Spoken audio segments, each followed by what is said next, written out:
నమస్కారం. ఓం శ్రీ మాతరే నమః. జై శ్రీరామ్.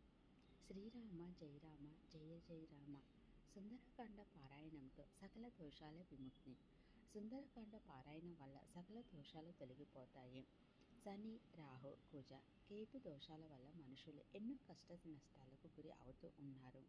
అటువంటి బాధల నుండి విముక్తి పొందేందుకు సుందరకాండ పారాయణాన్ని చేయడం అత్యంత శ్రేష్టమని సాక్షాత్తు పరమశివుడు పార్వతీదేవితో ఓ సందర్భంలో అంటాడు. ఓ పార్వతి, సకల దేవతలో శ్రీరాముడు ఎంత గొప్పవాడు, ఉన్నతుడు, వృక్షజాతులో కల్పవృక్షం ఎంత మంగళకరమైనదో అంతటి గొప్పది అయిన ఆది కావ్యమైన శ్రీమద్ రామాయణంలో అత్యంత కీలకమైనది సుందరకాండ. సుందరకాండ పారాయణము తులసి వనంలో చేస్తే ఎంతో మేలు జరుగుతుంది.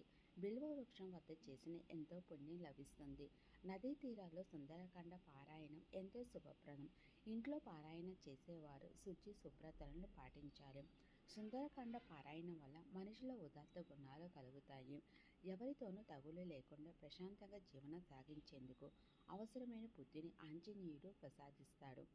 సుగ్రీవుని మంత్రిగా ఆంజనేయుడు రామలక్ష్మణులను చూసిన నాటి నుంచి శ్రీరామ పట్టాభిషేకం వరకు వహించిన పాత్ర ఆయనలోని బుద్ధి, బలాన్ని, యశోధైర్యాన్ని సుబోధకం చేస్తుంది. ఆంజనేయుని కేవలం వానరంగా కాకుండా ఈశ్వరాంశ సంభూతినిగా, శ్రీరామచంద్రునికి నమ్మిన బంటుగా ఆరాధిస్తే ఎంతో మేలు జరుగుతుంది.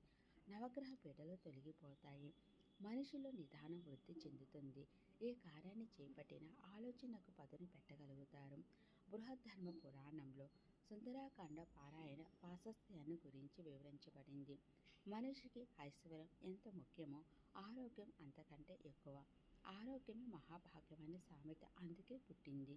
మనిషిలో నైరాశ్యాన్ని పోగొట్టి ధైర్యాన్ని, ఉత్సాహాన్ని కలిగించేది సుందరకాండ. కుటుంబపరమైన క్లేశాల్లో ఉన్నవారు సుందరకాండ పారాయణ చేస్తే వీలైనంత త్వరలోనే వాటి నుంచి విముక్తి పొందుతారు. మనిషిలోనూ ఏకాగ్రతను పెంచుతుంది.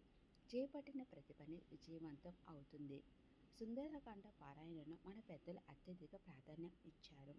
ఆంజనేయుడు సీతామాత కోసం లంకానగరంలో అన్వేషించిన సమయంలో అడుగడుగున ఎదురైన అడ్డంకులను ఏ విధంగా తొలగించుకుంటూ ముందుకు సాగుతాడో మనిషి కూడా తాను చేపట్టిన పనికి ఎదురైన అవరోధాలను తొలగించుకోవడానికి సుందరకాండ పారాయణ ఎంతో ఉపయోగపడుతుంది. రాముణ్ణి సేవించి ఆంజనేయుడు తాను తరించి తనను నమ్ముకున్న వారిని తరింపచేస్తున్నాడు.